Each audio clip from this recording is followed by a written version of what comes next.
नमस्कार। सोचिए एक ऐसा गांव जो पहाड़ों में बसा है, खूबसूरत। लेकिन जैसे ही सूरज ढलता है वहां एक अजीब सा डर फैल जाता है। एक ऐसा डर जो रात के ठीक 9 बजे अपने चरम पर पहुंच जाता है। क्या है रामपुर गांव का ये राज? चलिए आज इस रहस्यमयी अंधेरे में उतरते हैं और पता लगाते हैं।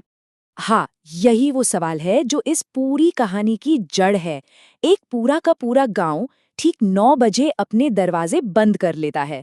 क्यों? ये कोई आम बात नहीं है। एक तय समय, एक पक्का नियम, और अगर किसी ने इसे तोड़ा तो सजा मौत। आज हम इसी खौफनाक रहस्य से पर्दा उठाने वाले हैं। तो चलिए सबसे पहले समझते हैं इस अजीबोगरीब नियम को। ये नियम गांव वालों के लिए जिंदगी और मौत का सवाल बन चुका है। ये कोई मामूली सावधानी नहीं है, जी नहीं। ये एक रस्म है, एक ऐसी रस्म जो डर से पैदा हुई है और जिसे ना जाने कितनी पीढ़ियों से निभाया जा रहा है। सोच कर देखिए, हर रात जैसे ही घड़ी में 9 बजने को होते हैं, एक घंटी बजती है और उस घंटी की आवाज के साथ ही हर दरवाजा बंद हो जाता है। हर दहलीज पर नमक की एक मोटी लकीर खींच दी जाती है। पूरा गांव अपने ही घरों में कैदी बन जाता है। सरपंच विक्रम सिंह खुद इस बात का ध्यान रखते हैं कि कोई भूल से भी बाहर न रह जाए। सड़कों पर मौत जैसा सन्नाटा छा जाता है। बस उस घंटी की गूंज होती है जो जैसे आने वाले खतरे का ऐलान कर रही हो। और सरपंच का ये कहना कि 9 बजे के बाद जो भी बाहर है वो इंसान नहीं है, ये सब कुछ साफ कर देता है। ये कोई अंधविश्वास नहीं है, बल्कि एक ऐसा यकीन है जो उनकी रगों में दौड़ता है। उनका मानना है कि 9 बजते ही बाहर की दुनिया पर किसी और चीज का कब्जा हो जाता है। लेकिन सवाल ये है कि क्या गांव का हर शख्स इस बात पर यकीन करता है? नहीं। यहीं पर कहानी में एक मोड़ आता है। एक तरफ है सरपंच का बेटा आर्यन। वो मासूमियत से पूछता है, पापा ये नमक की लकीर क्यों? और दूसरी तरफ है गांव का चाय वाला जो कहता है ये सब बकवास है। एक तरफ मासूमियत और विश्वास, दूसरी तरफ शक और अविश्वास। यहीं से कहानी का असली टकराव शुरू होता है। और इसी विश्वास और अविश्वास के टकराव के बीच एक रात कुछ ऐसा होता है जो इस बरसों पुराने नियम को आजमाता है। उस रात दरवाजे पर एक दस्तक होती है, एक ऐसे मेहमान की जिसके आने की किसी को उम्मीद नहीं थी। और बस यहीं से कहानी एक बहुत ही भयानक मोड़ ले लेती है। इमेजिन कीजिए, रात के 9 बज चुके हैं। पूरा गांव शांत है, दरवाजे बंद हैं, नमक की लकीरें खींची हैं। आर्यन अपने कमरे में अकेला है। और तभी खिड़की पर एक दस्तक होती है।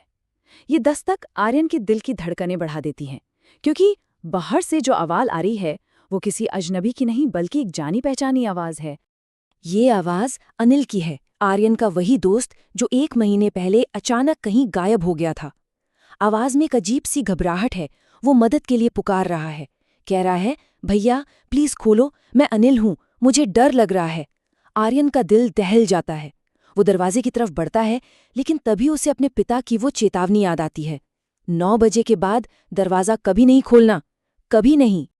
खैर, उस रात तो आर्यन दरवाजा नहीं खोलता, लेकिन उसके दिमाग में सवालों का एक तूफान खड़ा हो जाता है। आखिर अनिल यहाँ कैसे? वो कहाँ था?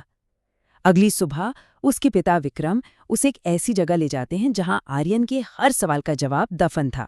विक्रम आर्यन को गांव के बाहर एक पुराने मनहूस कुएं के पास ले जाते हैं। ये कोई मामूली कुआं नहीं था। उसे देखकर ही एक अजीब सी सिहरन दौड़ जाती थी। ऐसा लगता था जैसे उसकी गहराइयों में ना जाने कितने राज दफन हैं। और विक्रम बताते हैं कि गांव का सारा डर, सारा खौफ इसी कुएं से जुड़ा है। और फिर वो भयानक सच सामने आता है। कहानी है 50 साल पुरानी। अनिल नाम का एक लड़का इसी कुएं में गिर गया था। वो मदद के लिए चिल्लाता रहा, लेकिन गांव वालों ने उसकी आवाज को अनसुना कर दिया। बाद में उसके गम में तड़प तड़प कर उसकी माँ ने भी दम तोड़ दिया। लेकिन मरने से पहले उसने पूरे गांव को एक श्राप दिया, एक ऐसा श्राप कि उसका बेटा अब अकेला नहीं रहेगा, उसे एक साथी चाहिए। और तब से वो आत्मा अपने अकेलेपन को दूर करने के लिए किसी ना किसी को अपने साथ ले जाती है। तो इस श्राप से बचने का एक ही तरीका है, नमक की वो लकीर। ये एक तरह का सुरक्षा कवच है जो उस आत्मा को घर के अंदर आने से रोकती है। लेकिन इसमें एक बहुत बड़ी शर्त है। ये नमक की लकीर तभी तक काम करती है जब तक घर का कोई सदस्य अपनी मर्जी से दरवाजा ना खोल दे। अगर किसी ने दरवाज़ा खोलकर उसे अंदर बुला लिया तो फिर कोई नहीं बचा सकता। अब जैसा कि हमने पहले बात की थी, हर कोई इन चेतावनियों को नहीं मानता। कहानी में एक और किरदार आता है, रमेश, वही चाय वाला। वो इन सब बातों को अंधविश्वास मानता था और उसका ये अविश्वास उसे बहुत बहुत महंगा पड़ने वाला था। एक रात रमेश नशे में धुत था। वो चिल्ला चिल्ला कर कह रहा था, सब बकवास है, कोई भूत प्रेत नहीं होता। उसने ना सिर्फ नमक की लकीर खींचने से मना कर दिया, बल्कि गांव वालों का मजाक भी उड़ाया। उसे बिल्कुल अंदाजा नहीं था कि वो अपनी जिंदगी की सबसे बड़ी और आखिरी गलती कर रहा है।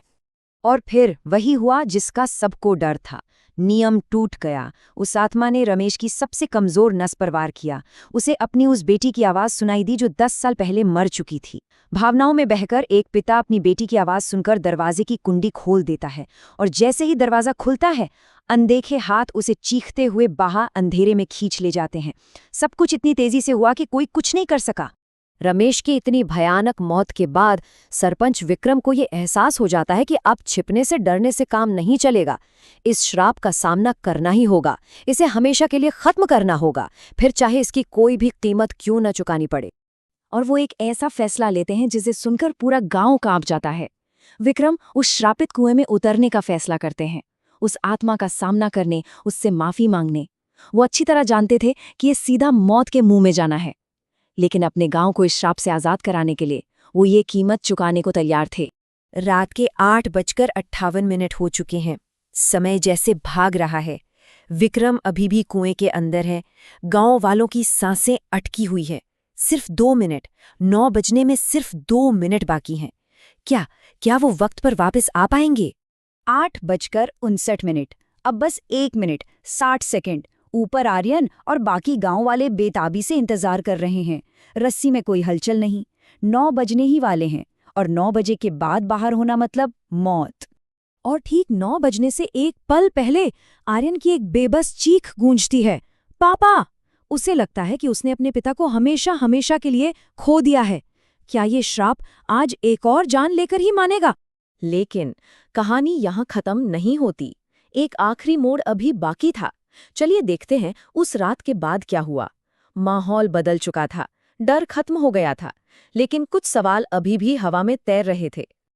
जैसे ही 9 बजे की घंटी बजी, विक्रम कुएं से बाहर आ गए, ठीक समय पर। उन्होंने नीचे उस आत्मा का सामना किया, गांव वालों की गलती की माफी मांगी, और उस रात के बाद रामपुर की दुनिया ही बदल गई। वो रात की दस्तकें, वो आवाजें, सब हमेशा के लिए बंद हो गईं।